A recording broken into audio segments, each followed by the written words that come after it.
cover. Obviously, Fran's based up in Orkney. I'm in Thurso, so I cover Caithness and Sutherland. But this sort of blue line that goes around the map here is our sort of area. So we're Northern Isles, we cover Skye and the whole of the Highland Council area.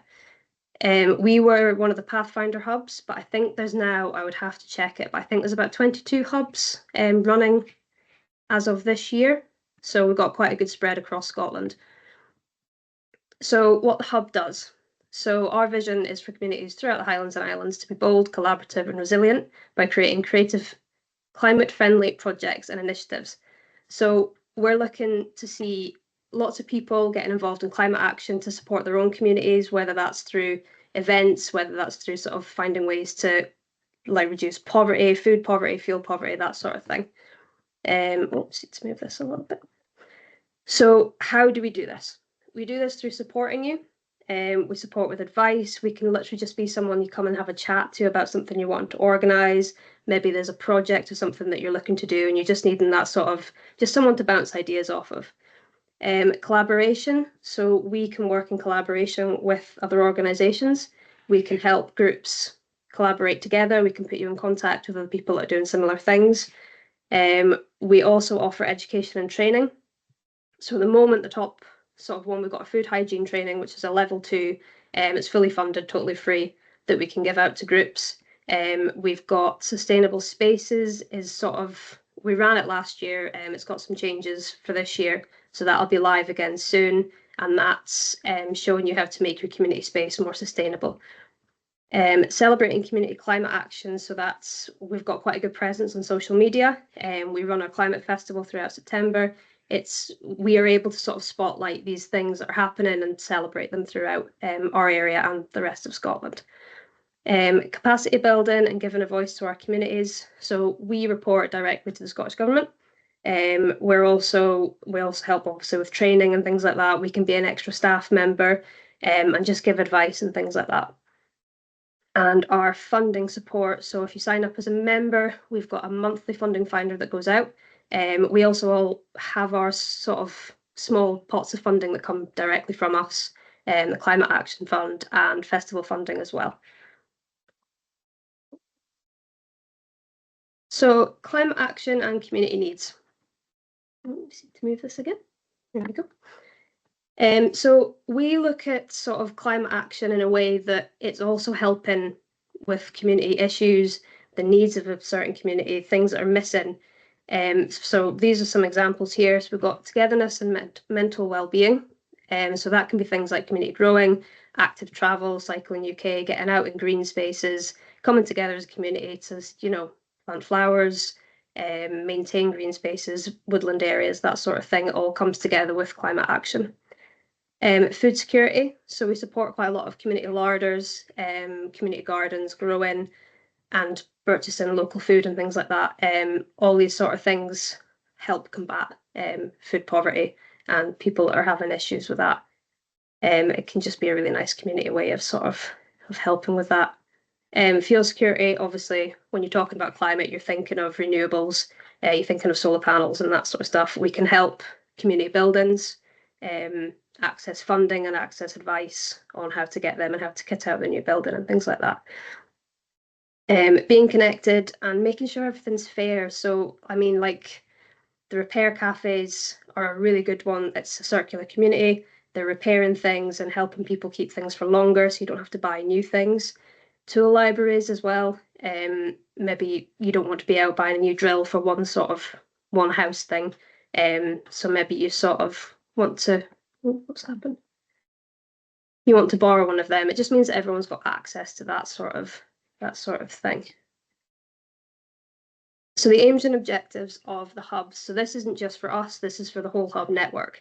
I will just quickly read through these and explain them a little bit.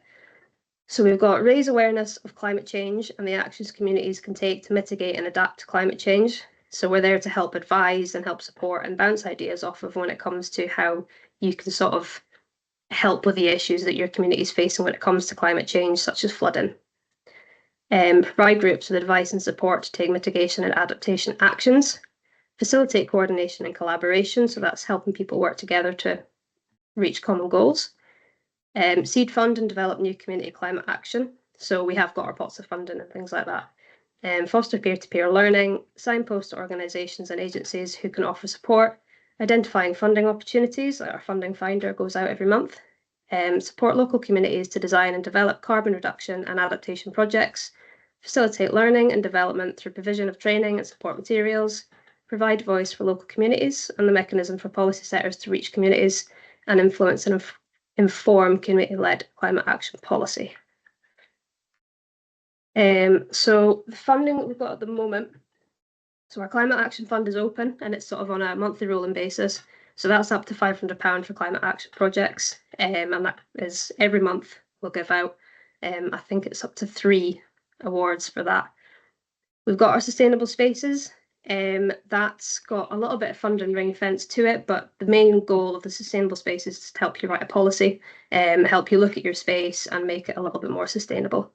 And obviously we've got our food hygiene heroes as well, which is fully funded certificates that can go out, which is really helpful for sort of sharing sheds and things like that that are sort of dealing with food. Our membership, so this is where you can access all of the resources and everything like that easily. You get monthly newsletters. So we're wanting to basically build up this group of people that are members of us that all have a sort of common goal. We're all working towards climate action. We're working towards building up projects and initiatives. So we have got individual and organisation memberships available, which is really handy if you're just one person that just wants to get involved as well. So we've got peer learning and training opportunities. We've got quite a big network. We've got regular events and training and things. And you get the access to the funding as well through that. So I'll have a little bit of a chat about our climate festival. So our climate festival runs throughout September. So that's come up really quickly. I don't know where this year's gone. But basically we have given out funding. Our funding is now closed. However, if you've got an event that is happening in September, you can add it to our festival map. And that sort of markets it and advertises it through the climate festival as well. So it's a really good way to raise awareness of the community projects that are happening, any events, anything like that that you're looking to sort of put a spotlight on. So it's showing that everyone is an influencer. So if this sort of thing is going onto social media, it's going in the paper, word of mouth, things like that. People are seeing that these things are happening. They're seeing that people are making steps towards climate action and in quite a fun way as well. So it's quite nice for everyone to get involved. Now, this is a quick little list that we sort of look at when we're creating an event and when we're helping other people create an event. And then Evie will go into this more in depth because she's a professional here. So the first thing you want to do is choose local produce and hopefully buy from social enterprises if you can. You want to choose an accessible venue that's the right size for your event. So when we're looking at that, you're not wanting to rent a massive hall that's going to cost you loads to heat when it's just not necessary. Maybe you've only got sort of a little event. You want to encourage active travel or public transport. So that's maybe you're choosing a venue that's in town rather than out in the country. Maybe you could partner with someone like Cycling UK to organise a bike trial or something like that. Checking your dietary requirements beforehand. That can be really helpful to stop any food waste. So if you know what people are going to eat or not going to eat, you can avoid certain things. Purchasing food with environmentally friendly packaging. So that's buying sort of loose fruit and veg rather than the plastic wrapped ones. Looking at options for dealing with any waste beforehand. Maybe your community's got a compost bin, that sort of thing, or how does the venue normally deal with their waste? Have you either loaned or borrowed resources for the event? So quite a lot of communities have something like an asset bank that maybe they've got projectors, table chairs, cups, plates, that sort of thing, which is the same with the single-use items. You don't want to be buying a big stack of plastic cups when you could be having reusable mugs.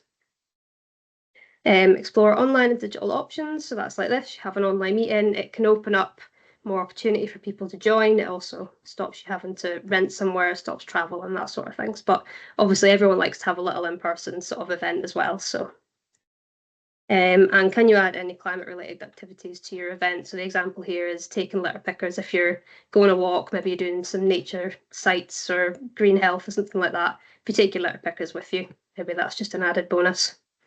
And obviously advertising in areas that are suitable for your target audience, so social media and things like that. But you're also wanting to put posters up in community hubs, maybe get it in the paper, radio, that sort of thing, so everyone knows about it. So I will now introduce Evie, who, oh no, Evie, I forgot to change your name on this, who's going to have a little chat about what they do at Ullapool Unpacked and how she recommends hosting a sustainable event. Oh, there we go, so I'll pass on to you. Thank you, Lucy. Yeah, I recently got married, so I'm not strange anymore, which is quite nice. I'm now a baker. So let me get up my presentation for you, if it'll let me find it. What is it? Gone. Here it is.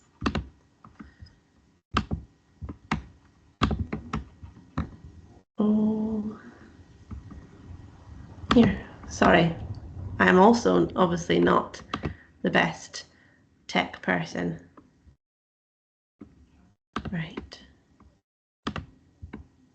Can people see my presentation? Yeah, we can. Yes, brilliant. So yeah, like Lucy said, my name's Evie. I am the Managing Director and founder of Ullapool Unpacked CIC, which is a company that I have been running for 6 years now.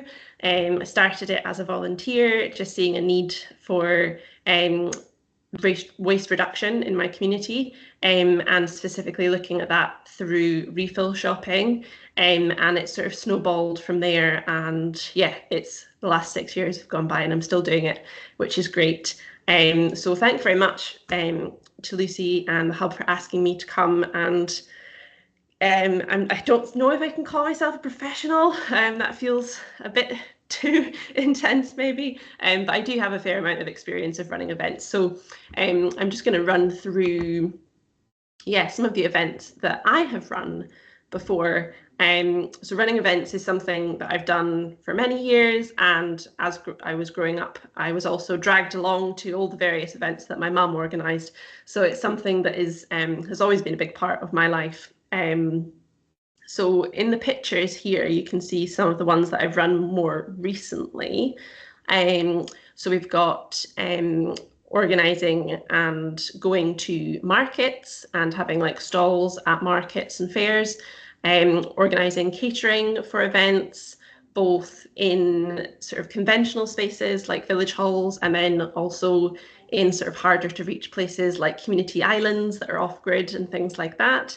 I've run fundraising events for the local community nursery that we have here. So I'm dressed in a pumpkin in one of those photos, and that was a disco that we did for some under fives. I've also run community consultation events, so engaging with community and doing questionnaires and consultations. And then I've got a wee bubble of Lucy in the corner of my screen, but under Lucy, I've got a clothing fair there in the corner, which is, I don't know how many of those we've run now. It's probably getting on for about 6 clothing fairs. Those are something that have sort of become a very regular thing that me and one of my colleagues run. And they're a really great event to help reduce fast fashion and promote buying secondhand. So I've run, I mean, that's just a snapshot, but I've run various events, all with different themes and different challenges and different ways to incorporate sustainability into them. So when I'm thinking about an event, the first thing that I ask myself is, what is the event I want to run and why am I doing it in the first place? So I thought I would run through the clothing fair as an example here, because that's one that I've done most recently and it's one that I'm going to be doing many more of. So the clothing fairs, what they are is an in-person platform for people to buy and sell secondhand clothing, and they're also a social event that brings people together. And the reason why the idea came about was to promote sustainable fashion, to engage with the community, and to provide access to secondhand shopping and selling in our area, which in Ullapool there's one charity shop and there's a Facebook selling page, and that's about it. So it was a way that people could sell things and also get some of the money back themselves. And then the next thing that I think about when I'm looking at planning an event is who is going to help. Because as much as I'd really like to be an octopus and have 8 arms, I am not that super powered. So yeah, thinking about who's going to help you is pretty crucial to running any event. So you can have volunteers, and you can also have help in terms of either physically on the day or sort of more behind the scenes in the run up to the event and the planning of it. It's good to have people with lots of different skill sets and different ways of approaching things. It's good to collaborate with other organisations. There might be organisations in your community already that do something else that could bring something else to that event. Pulling on the networks that you're already a part of to try and help you lift that event up to get the knowledge you need to be able to run that event, such as the Highlands Islands Climate Hub. And also I've got childcare on there, which is a big one for me, because whenever I'm running an event, I have to work out who's looking after my child. So that's a massive part of helping running an event as far as I'm concerned. So where are you going to do your event? There's lots of different things that can come into when you're choosing where to do your event. Both in terms of the location, is it an accessible space to people? Is it accessible by car? Is it accessible by foot? By bike, that sort of thing? Is it accessible in terms of actually getting into the building if people have wheelchairs and buggies? And do people know where it is? Sometimes if you do something in somewhere that's a little bit obscure, off the beaten track, you might need to make sure that you're really making it clear where it is. And also I found that when I run events and I run them in spaces that people are familiar with, then it gets a bit of a better engagement because people don't feel quite so intimidated about going to a space that they know already and they've been there for something else. And if you're planning on running an event outside, do you have a backup plan? Because as we all know, the weather does what it does here in the Highlands. And yeah, it might be your backup plan is tell everyone to bring waterproofs and a midge net, or it might be that you have a gazebo, or it might be that you have an option for inside somewhere. And when are you going to run your event? Does it link in with public transport? If you have public transport in your area, is it going to be really cold? Is it going to be really hot? Who knows? But the time of year, particularly like school holidays and things like that, can have an impact on when you might run your event and people's commitments. So are you running it at a time where people will have childcare, or when people will be working? Those are all things to think about when you're running an event. And then the other thing to think about is the funding. A large part of my job is looking at funding and sourcing funding, but it's also thinking about how whatever I'm going to do is going to continue after that funding's run out. So what will it cost to run your event? Where will you get the funding from? And is it a one-off event? And if it isn't, then how will it sustain itself in the future? So an example for this would be that, again, with the clothing fairs, the first clothing fair that we ran, we didn't charge anything for it. We then very quickly realised that it was a lot of work. We needed a lot of volunteers. It actually cost quite a lot of money for the space to promote it. And we did have pot funding to run that event.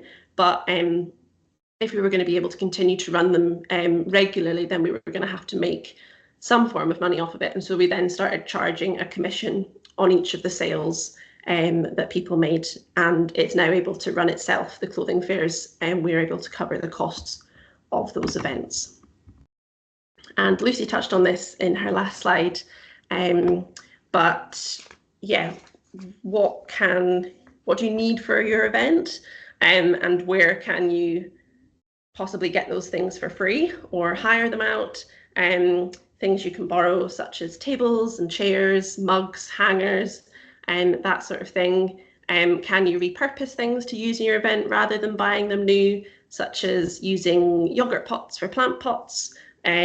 Or if you're wanting to do a hamper, you could always cover an old cardboard box with a bit of material instead of, buying one of those new fancy cardboard hamper boxes, and just repurposing it, and so that brings the cost down and also the environmental impact of that. And if it is going to be a regular event, can you create your signage so that it can be reused at each event, and with the option to have the date changed? That's a good way to reduce the need of what resources you're using. And then at the bottom there, I've got or don't need, which is again something I ask myself when I'm running an event. I get all these ideas, and then I have to go, well, actually, do I need all of those things? And quite often the answer is no. So are there things that you think you need for an event that would mean using more resources or having to buy more things? And sometimes the answer is no, maybe you don't need those things. So it's good to ask yourself that question as well. Food and drink. Food and drink is always a really big part of, well, any of the events that I run.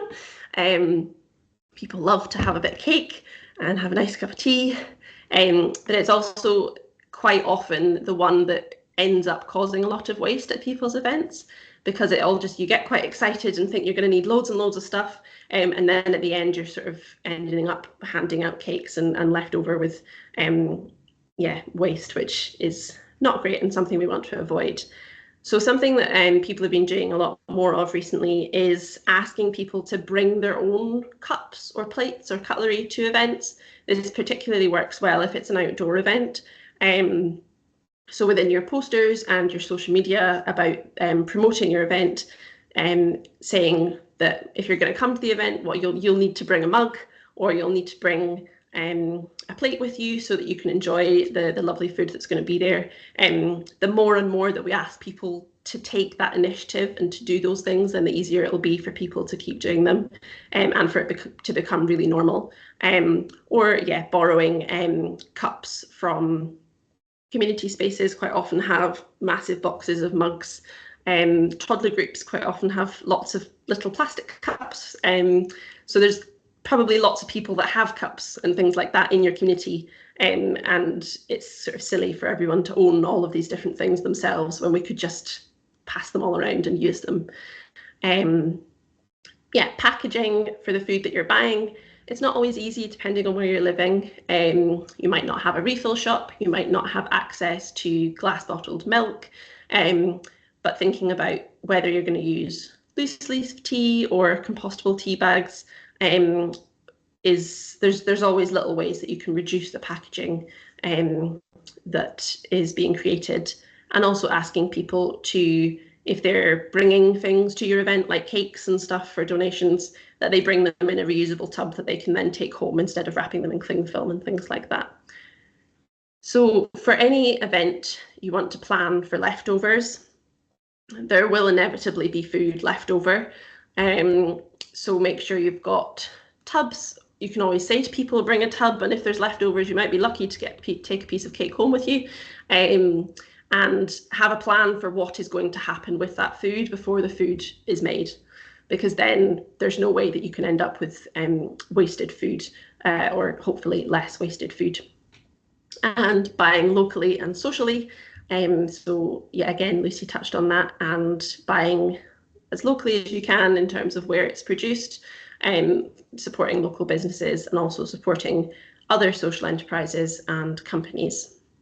And then again, before you start, you want to have a clear plan for what your waste streams are going to be. So you will end up creating some form of waste with any event that you do, whether that's cardboard recycling, whether that's Tetra Packs from oat milk and things like that. So you want to be really clear about where those where the waste created is going to go. Clear yourself, but also clear about the volunteers that you're working with, and clear for the public as well. So if you've got compostable cups, then you want to be clear that they have to go in the compost and not in the recycling, and making sure that that's part of your planning for the event, so that it's really easy for everyone to follow, and it's really clear. And then some of the other ways I was thinking about to make events more sustainable. Prizes can always sort of form quite a lot of waste at events. People do raffles and things, which are a really great way of raising money, but people can quite often end up with things they don't actually want, or you get things in this sort of, cellophane wrapped gift wrapping that makes things look quite fancy. So thinking about whether that's actually needed, Can you give people the choice of what they're winning so that they don't end up with something that they don't want that's going to get wasted? If you're going to have medals or rosettes, can they be ones that are reused each year? Would they be handmade? Could you make them working with a local art group? Things like that, rather than just buying sort of plasticky ones offline. Cable ties is one of my favourites. You do get reusable cable ties. It's one of my bugbears, finding snipped off bits of cable ties when I walk around my community. You do get reusable ones, and they're great, and I would recommend them to everybody. So if you've got to tie up signage or something like that, you can get reusable cable ties and take things down. And then tickets as well. It can be feel really nice to have paper tickets for everything. But it's maybe not completely necessary to have, because it's another cost and it's also a resource that's being used for a very finite amount of time. So can you have e-tickets available or text tickets? Or if you did want to have paper tickets, could you print them onto scrap paper that was something else on the back of it that was going to be going to waste anyway? So those are just a few of the things that I could think of off the top of my head, but there are many, many more ways to make your event sustainable. So I thought what we could do, I was imagining, let me stop sharing this. There we go. I was imagining that because you come to this event, that some people might have an event in mind that they might want to run either in the Climate Festival or quite soon. And if people had any ideas that they might want some input in from everybody, and that we could sort of just bounce those ideas around and sort of come up with some solutions if there was any problems that people could think of. So does anyone have any ideas, events that they're thinking about?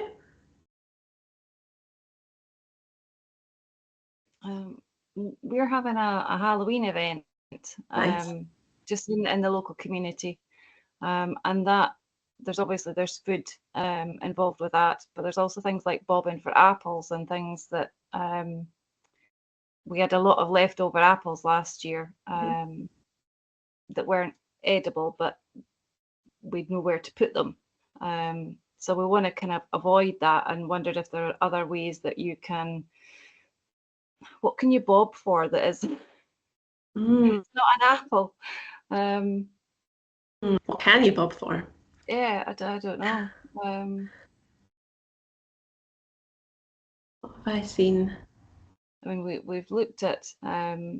We borrowed some costumes from Green Hive, who did a Halloween dress up box that they had. You could just come and help yourself.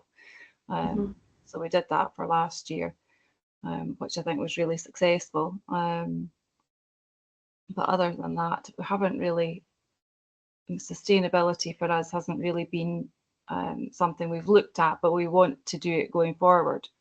So yeah, it's a challenge.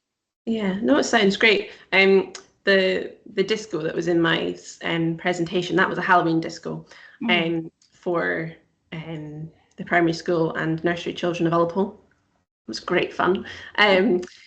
So we did apples, but we used a fork. It was probably sort of, we were still thinking COVID times. So instead of ducking, they were forking. I don't know what you would call it, dropping a fork down onto the apple. So it wasn't then actually that they were touching it with their mouth. So if they didn't want the apple, they could just put it back, or you could then, because it was still in water, so the apples didn't go brown, and then you could chop them up afterwards and put them in a crumble, or juice them or whatever. So that worked. You could probably have like reusable things that people could fish out. Not quite sure what you would use. I've seen people like thinking for ducks, hooking for ducks and things. So if the ducks already existed, then maybe lots of people have a plastic duck in their house. I don't know. That they could donate. Don't know. Does anyone else have any ideas about how to solve the apple problem? I was going to suggest the rod with the ducks as well, because I think I've seen that done a few times. Then you can reuse things, can't you? Yeah, that's a good idea though. Yeah, or maybe you could Maybe you could make pumpkins out of something that could be fished or cooked, or yeah. And then Halloween's one that always does tend to typically generate quite a lot of waste with the little packets of sweets and things like that. So for our disco that we did, we had prizes which were sourced from my refill shop, so that was quite easy for me to do. There's a refill shop in there, and we just had little paper bags of like dried mango and things like that instead of the sweets, which the kids were really thrilled with. They loved that, and also there was no plastic packaging, and it was supporting a social enterprise at the same time, and it was fairly healthy. So that was sort of how we combated the need for little tiny packets of sweets. And then as we had some bigger prizes overall for things like best dancer and best dressed and that sort of thing. And for that, we did vouchers for cafes. So again, supporting other local businesses. And it was where we sort of said on the voucher, if you take a cup and you take it to the deli or to this cafe, and you can have a hot chocolate, and there was a voucher for hot chocolate. And so that was quite a nice thing as an experience for someone to go and do, but also to support another local business and to help try and promote reducing waste in a wider sense. So that's what we did, which was really nice. Yeah, that's a good idea, actually. Another thing, sorry, Morag.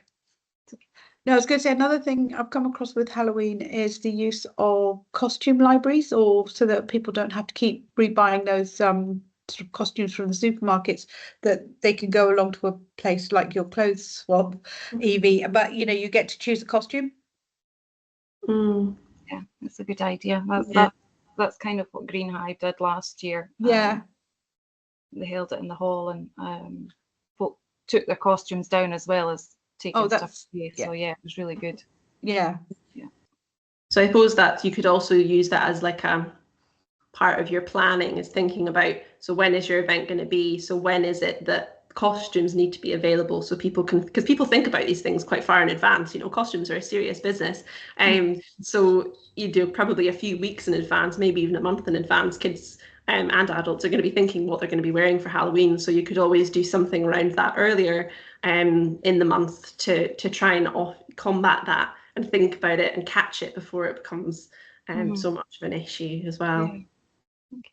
Thank you for that. Yeah. That's okay. Thank you for sharing it. Does anyone else have any events that they're thinking about, or questions or thoughts or anything? I have, in our building, we don't have compost recycling, so I'm just trying to think of a way, like with tea bags and just with food waste. I just hate seeing it going like the main general waste. So it's just, if that's not an option at the moment in the building, just ideas on where I could maybe take the compost waste as well. I've just moved into my new house. Again, I need to apply for the council, little bin for it as well. Because we have one, but it's just trying to find a way locally to be able to, drop off that sort of waste if they were like having, if there was like compost heaps, or it's just I just don't like the food waste, and it's going into general waste, and it can be such a waste, especially if there's people run events, hire the space and run events, because there's so much wastage sometimes, even though I try to take as much home as possible to my partner who takes it into work, to all the boys in work. But it's just trying to find ways to combat that. I'm not sure if there's any community composting is becoming more of a thing now. I know they're trying to set up one in Ullapool. I think there's maybe one in Lochaber. I don't know if there's one in Inverness. Maybe not yet. Maybe that's something that Lucy and Francesca could go away and find out. But are you talking about specifically for events, or like on a rolling basis for the space? Like, is it used daily, or like this, it's a community space, but it is hired out, and then I run events from there as well. So there's some groups have full day meetings and bring catering in, and then they're all like, people are coming all over the Highlands sometimes, so a lot of people, aren't able to maybe take them home because they're having to travel far, or there just seems to be quite a bit that I'd like to avoid wastage wise. You know, if I had the option to have like a compost bin, and then I know then at least, you know, things aren't going to be completely wasted, or encourage people to take stuff home. But I do take stuff as well sometimes. Yeah. Everyone loves free food. But yeah, it's just maybe getting a bit of a hand, maybe find it, because there's a few places that I had thought about. But then I don't want them to feel like I'm just like throwing my waste at them either, you know. So, you know, I want it to be beneficial both ways. I don't want people to think it's just dumping off stuff. I know, I mean, the only place I can think of in Inverness that I've been to that isn't like the council composting is the Botanic Gardens. They've got quite a big composting section there. But I'm not sure what their setup with taking in waste would be, and whether they're quite specific about what they'll take. But one of the things that you can do as a space that does hire out the space and have it available for events is to have a sustainability policy as part of your booking. So when people are booking it, you can say, if you're bringing in this, please make sure, or please try to make sure that it is compostable, or that it's in reusable packaging, and that you're going to have to take your compost home with you, so that those things are already being thought about before they arrive. And it helps them think about how they run their event, and it helps you show that your space should be used to run sustainable events. So I don't know if that's something you already have in place, but something that at the booking stage, that's already a conversation with people who are going to be using your space, is quite helpful, and is something as part of the sustainable spaces, is it? I think. Yeah, definitely. We can, once the sustainable spaces should be live again the next month or so. So yeah, that goes through your whole sustainability policy, putting it out to groups that are using your venue and things like that. So it's quite handy for that kind of thing. Yeah, no, that's good. I think I'd really like to join that training. Is it something like this today? Is it like a wee It's workshop? quite a sort of a longer, it can be over a few months. Basically, it can be tailored to how long you need. We can do, you can get access to just the resources, and you can sort of go off and do it on your own in your own time. But you can also access one-to-one development officer help. So it'll be the development officer in your area. We can do like a workshop that'd be sort of an hour long to go through everything, and then we can support you in making that policy and getting it sort of embedded into your everyday thing. Okay, yeah, that'd be good. Thank Yeah, you. that's cool. Yeah, but maybe that's something to, I don't know where we would flag it, but is it in terms of commercial buildings or like public buildings having access to this council composting that is usually available at home? Is that, maybe that's just not a thing. We don't have compost or food waste pickup in Ullapool, so it's not something I'm experienced with. But yeah, maybe again, that's something that Lucy and Francesca you've got contacts within, you know, the council and things, and can flag that with someone, start it ball rolling somewhere, you know. So in the recycling centre, do they have a composting section? Because I never knew that since I've moved here. Is there like somewhere you can take food waste? Because the recycling centre's close by, or is that not a thing? I think garden waste is a thing, but food waste is not different. Food waste. Yeah. Yeah. Which is why I think the council pick up for food waste, because that goes to an industrial composter. It's a bit different, so they can take different things in that composting. And that's the other issue, is if you've got different people putting things in the compost bin that aren't clear exactly what goes in the compost bin, or they just don't read the information, then you can end up actually contaminating the compost, you know, with things that shouldn't be going in the compost. So that's another thing to think about, that if you did get to that point of having access to composting, you'd want it to be really clear for the users of that waste stream how to use that as well. Yeah.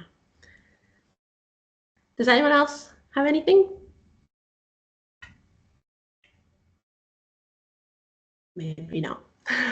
That's okay. Does anyone have any questions for me, or ideas or anything like that?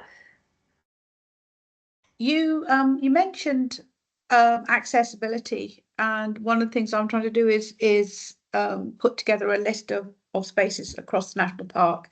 Part of what I want to be able to do is have a directory of which spaces have accessibility. So it's just a comment that if you do get a space going, it's really useful to put on your web page where you can book the venue and stuff like that. Is it accessible? Can people get in? What do you mean by accessible? Are the toilets, and all of those bits of information that means that people who want to hire spaces have an idea of, we've addressed accessibility, we have a sustainable space, these are our policies, and it's all clearly laid out. I know not all of these spaces have got a whole load of people who can sit there and do all of this, but I am sitting there going, what do you mean by accessible? Because I will often want to book a space to make sure that people can get to it or get in it. So yeah, it's just a plea on the part of someone who's trying to put this information together, that if you have a space, it's really useful to have this information up front and really, and maybe it's important enough to have it there. This is really important information for people who want this information. Yeah. No, that's a really great point. It's not something I see on a lot of venues' websites. No. It is incredibly difficult to find. Like I've asked for maps so I can see where the toilets are. If you say it's a accessible toilet, but it's up at the top of a few stairs. I mean, there's a couple of places where they've got the facilities, but to access them, you've got to go around half a building to get to that ramp that means you can get into that space or something like that. I'm thinking of some of the bigger hotels can have some really bad problems with where their facilities are. So it's just useful. And I think maybe if more of us sort of say, oh, is it accessible? Maybe more people will think, oh, that's an idea. Shall I put that on our information? Yeah, and information about events, actually. I'd not thought about well, I'm thinking about the clothing fairs. We run them in the local village hall, which is a fully accessible space. But we don't actually say that on our posters. No. So we should. Yeah, that's a really great point. It's nice to know, because I think people maybe shouldn't need to dig to find this information. That's maybe should be absolutely in on the front of it. That you don't have to ask. Especially, it's a bit like food. Dietary requirements is sometimes nice just to make it just very, very clear so people don't have to ask. Yeah, no, I fully agree. Morag, you've got your hand up. Yeah, just on the back of what Fee's saying about toilets, we're having a large picnic in the park for next year, which we're planning just now. There is one changing room toilet that's available, but it's not an accessible space, but it's just a standard toilet. So we're going to have to hire in portaloos or something. Is there a sustainable option for portable toilets that we can hire? Do you know of anything? I don't personally know of anything. Lucy, we can find out. Yeah, I'm sure we can ask about and see if there's anything local to you. Yeah, that would be good. I mean, we've looked at traditional portaloos, which are really expensive.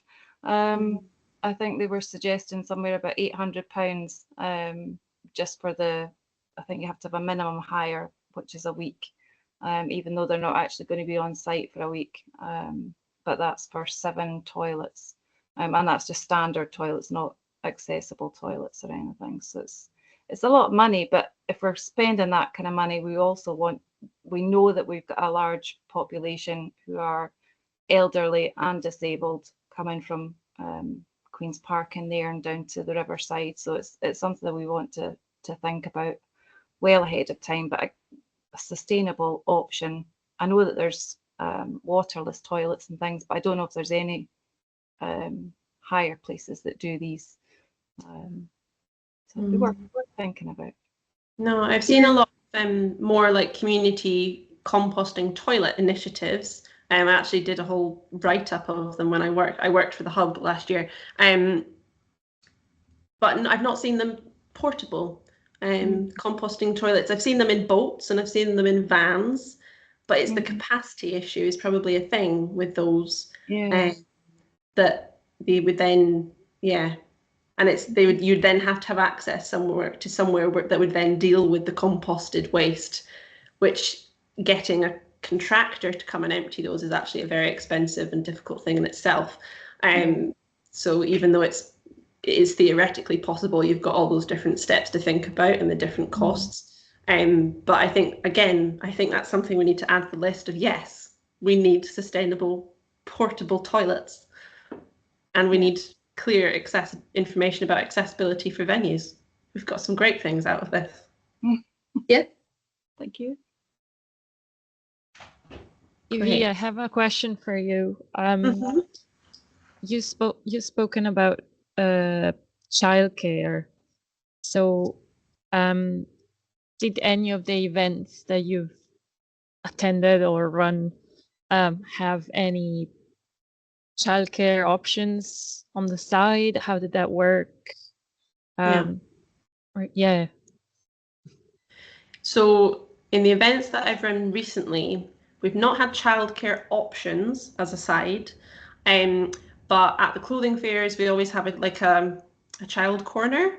So we put up a tent and we take some cushions and books and Lego and that sort of thing, so that there's something for children to do that's interesting at events. And for volunteers, we always try and come up with various different tasks that would be suitable for different people. So it's, when people say we're looking for volunteers, it's like, yes, but to do what and how? So if it's really clear, like at this time, this is what's going to be happening. At this time, we're going to be doing this. So if you'd like to do this, you can. If you'd like to do this, you can. And making sure that some of those jobs are doable with children, because people do want to help and they want to get involved, but they also need to be able to do that with their children in tow. So jobs that can engage with children as well is something that I always think about at my events, because I usually have my child in tow as well. And I've not done events with paid childcare. I've seen that at some events before, so that people can participate as having like a creche service, where they have a paid person that is there with the kids, whilst adults are able to take part in a workshop or something like that. Faith Roche have been doing that with their Lullaby project in Ullapool, and that's been working really well for those participants. I think it's just something to be really aware of, that people have kids and kids should be able to enjoy these events, and the people who have kids should be able to enjoy these events. So just thinking about how everyone's going to fit in and what's going to be available to everyone is what I try and do, at least. Thank you. Great. Well, I don't know if anyone else has any questions, but I'd just like to say thank you to Lucy and Francesca for having me here today, and that I'm looking forward to running some events in the festival, and I think that you've got great questions, and I hope your events go really well. Thank you very much, Evie, for coming along and chatting to us all and answering questions.